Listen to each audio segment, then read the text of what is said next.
हुकूमत का digital currency की पॉलिसी साजी के लिए नेशनल क्रिप्टो काउंसिल बनाने का फैसला। वजीर खजाना मोहम्मद औरंगजेब की जेर सदारत डिजिटल करेंसी और असासों पर आला सतह का इजलास। अमेरिकी सदर ट्रंप के डिजिटल असासों के मुशीर, वजीर मुमलिकत IT, गवर्नर स्टेट बैंक और दीगर हुकाम ने शिरकत की। अलामी के मुताबिक हुकूमत की ब्लॉकचेन टेक्नोलॉजी को मालियाती शोबे में तरक्की के लिए बरूएकार लाने के लिए मुख्तलिफ तजावीज़ का जायजा लेगी। टोकनाइजेशन से सरमायाकारी के मौके बढ़ेंगे और कैपिटल मार्केट को फरोग मिलेगा। वजीर खजाना मोहम्मद औरंगजेब ने कहा कि 20 मिलियन से ज्यादा पाकिस्तानी मुतहरिक डिजिटल असास सारिफीन को गैर जरूरी भारी फीसों का सामना है। वजारत खजाना का कहना है कि रेगुलेटरी के तकाज़ों, माली तहफ़्फ़ुज़ और शफाफियत को यकीनी बनाने के लिए जामिया फ्रेमवर्क तैयार किया जाएगा। नेशनल क्रिप्टो काउंसिल हुकूमती इदारों, रेगुलेटरी अथॉरिटीज़ और इंडस्ट्री माहिरीन पर मुश्तमिल होगी।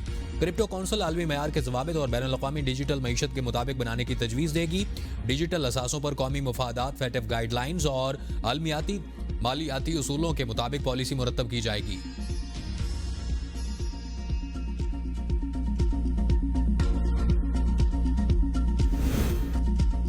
ऑपोजिशन ग्रैंड अलायंस को 26 और 27 फरवरी को इस्लामाबाद में कॉन्फ्रेंस की इजाजत न मिल सकी। महमूद खान अजगज़ई की रिहाइशगाह पर ऑपोजिशन इत्तेहाद का हंगामी इजलास। शाहिद खाकान अब्बासी ने कहा, ऑपोजिशन की कॉन्फ्रेंस हर सूरत होगी। हम मुल्क में आइन की बालादस्ती की बात कर रहे हैं। चोरी के जरिए हुकूमत में आने वाले आइन से डरते हैं। ये कोई जलसा नहीं था, ये एक कॉन्फ्रेंस थी। महमूद खान अजगज़ई बोले, हमें मजबूर किया गया तो असेंबली की कार्रवाई नहीं चलने देंगे। हमारी राह में रुकावट डाली गई तो फिर फार्म 45 वालों की असेंबली बुलाएंगे। असेंबली इजलास जाकर पीका एक्ट और 26वीं तरमीम खत्म करेंगे। साहिबजादा हामिद रजा बोले, बारिश हो या तूफान कॉन्फ्रेंस जरूर होगी। ये मुल्क हमारे बड़ों ने बनाया था, आप आवाज को दबा नहीं सकते। सलमान अकरम राजा ने कहा कि हम कानून की हुक्मरानी का तकाजा करेंगे, हम फसाइयत पर बात करेंगे, बात होगी। बात बानी चेयरमैन की आवाज आप नहीं दबा सकते।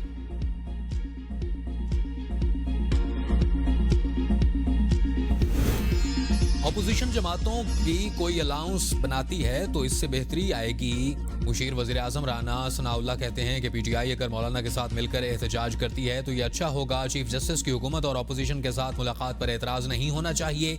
चीफ जस्टिस अदालती इस्लाहात के लिए मुलाकातें कर रहे हैं। अख्तर हुसैन के इस्तीफे से मुतालिक फैसले से इत्तफाक नहीं करता। जिसका जोर चलता है क्रिकेट बोर्ड में जाकर बैठ जाता है। हमें क्रिकेट बोर्ड के हालात को दुरुस्त करना पड़ेगा। दुनिया क्रिकेट खेलेगी और हम तमाशाई हैं।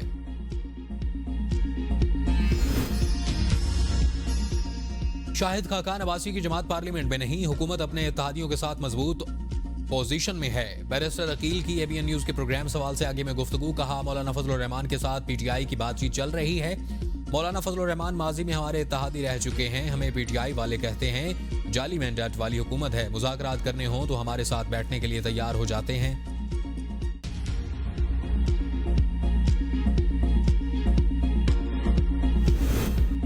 इत्तेहादी हुकूमत के साथ चलना मजबूरी है। सदर आसिफ जरदारी ने पीपल्स पार्टी रहनुमाओं पर वाज़ेह कर दिया। सदर मुमलिकत से लाहौर में पार्लिमानी वफ्द की मुलाकात, शिकायत के अंबार लगा दिए। कहा, इंतजामी मामलात में पीपल्स पार्टी अराकीन को नजरअंदाज किया जाता है। तरक्याती फंड्स की तकसीम के मामले में भी पार्टी अराकीन को तरजीह नहीं दी जा रही। पार्लिमानी वफ्द ने सदर मुमलिकत को हल्कों के मसाइल पर आगाह भी किया। ज़राए के मुताबिक सदर मुमलिकत आसिफ जरदारी ने कहा कि मैं जानता हूं कि तहरीरी मुआहदे के निकात पर अमल दरामद नहीं हो रहा। पीपल्स पार्टी पार्लिमानी वफ्द आइंदा बजट तक मसाइल हल होने का इंतजार करें। सदर आसिफ जरदारी ने मरहलावार पार्लिमानी वफ्द के अराकीन, तंजीमी रहनुमाओं से मुलाकातें की।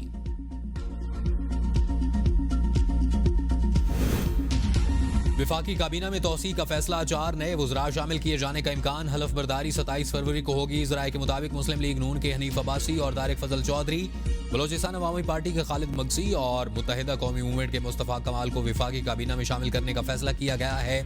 हनीफ अब्बासी को वजारत रेलवे, डॉक्टर तारिक फजल चौधरी को वजारत कौमी सेहत का कलमदान देने का इम्कान। खालिद मगसी को वजारत मवासलात और मुस्तफ़ा कमाल को साइंस और टेक्नोलॉजी की वजारत दी जा सकती है। साइंस और टेक्नोलॉजी की वजारत इस वक्त खालिद मकबूल सिद्दीकी के पास है, जबकि उनके पास वजारत वफाकी तालीम का भी कलमदान है। ज़राए के मुताबिक वजारत वफाकी तालीम खालिद मकबूल सिद्दीकी के पास ही रहेगी।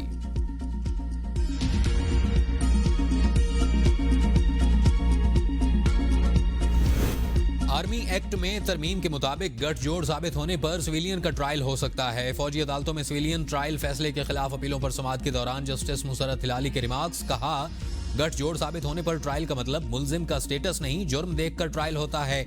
आईनी बेंच ने सवाल किया, क्या अयूब खान के दौर में बुनियादी हुकूक मुयस्सर थे?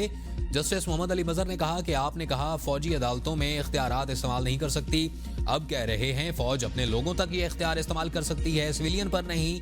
हमारे सामने कुलभूषण यादव की मिसाल मौजूद है। कुलभूषण को खुसूसी कानून साजी के जरिए अपील का हक दिया गया। जस्टिस नईम अख्तर अफगान ने कहा कि आर्मी चीफ की मुद्दत मुलाजमत में तौसी का कानून नहीं था। सुप्रीम कोर्ट की हिदायत पर पार्लियामेंट ने आर्मी चीफ की तौसी के लिए कानून साजी की। जस्टिस अमीनुद्दीन ने रिमार्क्स दिए कि इस वक्त एक नोटिफिकेशन के लिए सब सर जोड़कर बैठ गए थे, एक के बाद दूसरा नोटिफिकेशन आ रहा था, ये तो हमारी हालत थी। उजैर भंडारी ने कहा कि आर्टिकल 8 की शेख 3 के तहत आर्म्ड फोर्सेस के लोगों को बुनियादी हुकूक हासिल नहीं। जस्टिस मुनीब अख्तर ने तफसीली फैसले में यही बात की। जस्टिस जमाल बंदुखेल ने कहा कि इसका मतलब है कि उनका ट्रायल फिर चाहे जहां मर्जी हो। जस्टिस हसन रिजवी ने कहा कि मुहर्रम अली केस और रावलपिंडी बार में दहशतगर्दी की दफात थी, फौजी तनसीबात पर हमला हुआ, उनकी सिक्योरिटी किसी आर्मी पर्सनल के कंट्रोल में होगी, उनसे तहकीकात पुलिस अफसर करेगा।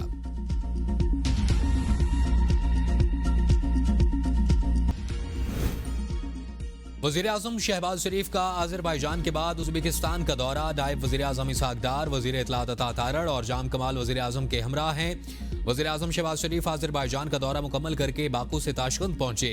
उज़्बेक वजीर आजम अब्दुल्ला अरबेफ और उनकी जानिब से पुरतबाक इस्तकबाल। शहबाज शरीफ का ताशकंद में यादगारी आज़ादी का दौरा, यादगार पर फूल रखे। उज़्बेकिस्तान की तारीखी शख्सियात को खिराज अकीदत। दौरे के दौरान मुख्तलिफ मुआहिदों मुफाहमती याददाश्तों पर दस्तखत होंगे। वज़ीर आज़म पाकिस्तान उज़्बेकिस्तान बिजनेस फोरम से खिताब करेंगे। पाकिस्तान और उज़्बेकिस्तान के दरमियान तिजारती और सरमायाकारी ताल्लुकात के फ़रोग़ पर बातचीत होगी। वज़ीर आज़म शहबाज शरीफ कहते हैं कि उज़्बेकिस्तान वस्ती एशिया का ताज, तारीखी विरसे और शानदार सकाफत का हामिल है। मुश्तरका तरक्की और ताउन के लिए रवाबित मजबूत बनाने के ख्वाहां हैं। मेरे ख्याल में हमें चीफ जस्टिस से नहीं मिलना चाहिए था। पार्टी में अक्सरियत की राय थी कि चीफ जस्टिस से मुलाकात होनी चाहिए। फैसल चौधरी की एबीएन के प्रोग्राम सवाल से आगे में गुफ्तगू कहा। चीफ जस्टिस की जात से हमें कोई एतराज नहीं। पीटीआई 26वीं आईनी तरमीम को तस्लीम नहीं करती। हुकूमत अवाम के वोटों से इक्तदार में नहीं आई। जिस दिन फॉर्म 45 खुले इनकी हुकूमत खत्म हो जाएगी। जेयूआई और पीटीआई दो मुख्तलिफ मंशूर वाली पार्टियां हैं। मौलाना फजल रहमान के साथ तलखी को खत्म करने की कोशिश कर रहे हैं। हुकूमत की कारकर्दगी सिर्फ इश्तिहारात में नजर आ रही है। बानी पीटीआई के खाने के पैसे उनकी फैमिली अदा करती है। बानी पीटीआई कोई काम कानून से हटकर नहीं कर रहे।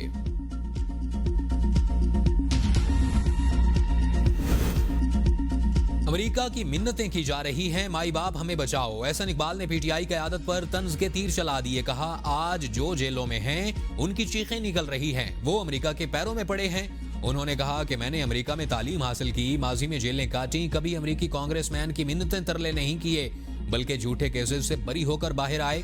हमारा नजरिया नौजवानों को गालम गलोच सिखाना नहीं, तरक्की के मौके फराहम करना है। उड़ान पाकिस्तान के तहत मुल्क के चप्पे चप्पे में यूनिवर्सिटियां और खेल के मैदान बनाएंगे। हमारे नौजवानों में बेपनाह सलाहियतें मौजूद हैं। नौजवानों को तालीम और तफरीह की तमाम सहूलतें फराहम करने के लिए पुरज़्म हैं। नौजवानों ने मुश्किलात को मौक़ों में बदलना है।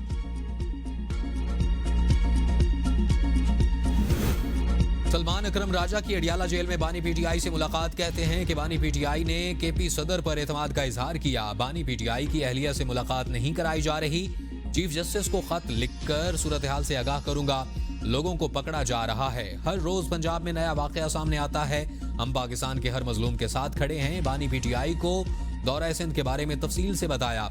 बानी पीटीआई ने केपी सदर पर एतमाद का इजहार किया। जो कोई पार्टी में आना चाहता है उसे अपनी जुबान को लगाम देना होगा। शेर अफजल मरवत पार्टी से बाहर हो चुके।